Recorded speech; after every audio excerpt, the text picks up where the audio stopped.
You leave a conversation. Everything seemed fine, but then 5 minutes later, your brain brings it back.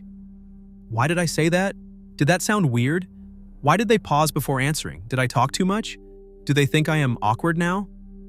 And suddenly, the conversation is not over anymore. It is replaying in your head, again and again and again. So, why does your brain do this?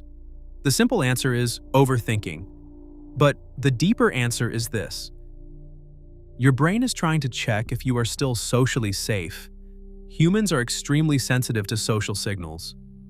Pause, facial expression, a short reply, a change in tone. Your brain notices these things because connection matters. For most of human history, being accepted by the group meant safety. Being rejected meant risk. So, even now, your brain can treat a small, awkward moment like something important. It asks, did I embarrass myself? Did I make them uncomfortable? Did I damage the connection? And because you cannot know exactly what the other person thought, your brain starts replaying the moment. Not because it wants to torture you, but because it wants certainty. It wants to know, are we okay? But most conversations do not give perfect certainty. People pause because they are thinking. People reply shortly because they are tired. People look distracted because they have their own things going on. But when you already feel anxious, your brain often chooses the worst explanation. A pause becomes judgment. A short reply becomes rejection. A neutral face becomes disapproval.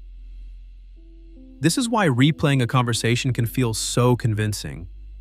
You are not just remembering what happened, you are remembering it through the emotion you felt afterward. If you felt embarrassed, the memory feels more embarrassing. If you felt insecure, every detail starts to look suspicious. There is also something called the spotlight effect. This is the feeling that other people noticed your mistake much more than they probably did. You think, they definitely noticed that. But most people are busy thinking about themselves, their own words, their own problems, their own awkward moments.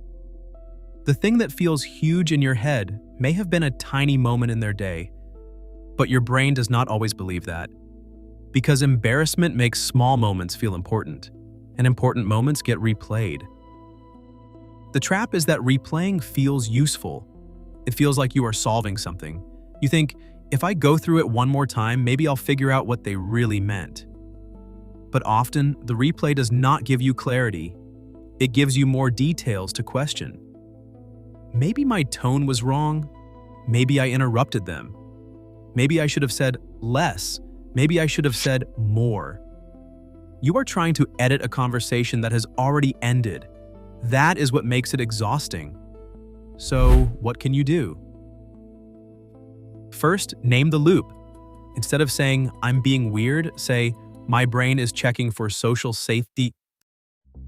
That creates distance. You are not broken. Your brain is trying to protect you. It is just using a tiring method. Second, ask, is there an actual action I need to take? If you genuinely hurt someone, forgot to explain something, or need to clear something up, take action. Apologize. Send the message, clarify it.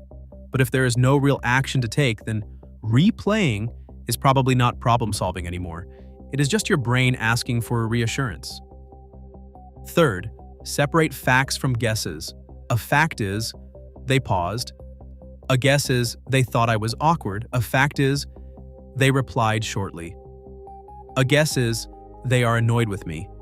When you replay conversations, your brain mixes facts and guesses together. So ask, what do I actually know? And what am I adding because I feel anxious? And finally, let the conversation be imperfect. Real conversations are messy. People stumble. People pause. People say things in weird ways. People move on. You are allowed to be slightly awkward and still be liked. You are allowed to say one imperfect sentence and still be okay. So the next time your brain replays a conversation, do not assume it means something went wrong. Sometimes it only means the moment mattered to you, but you do not have to inspect every sentence to deserve connection. You can learn from it once, and then let it end.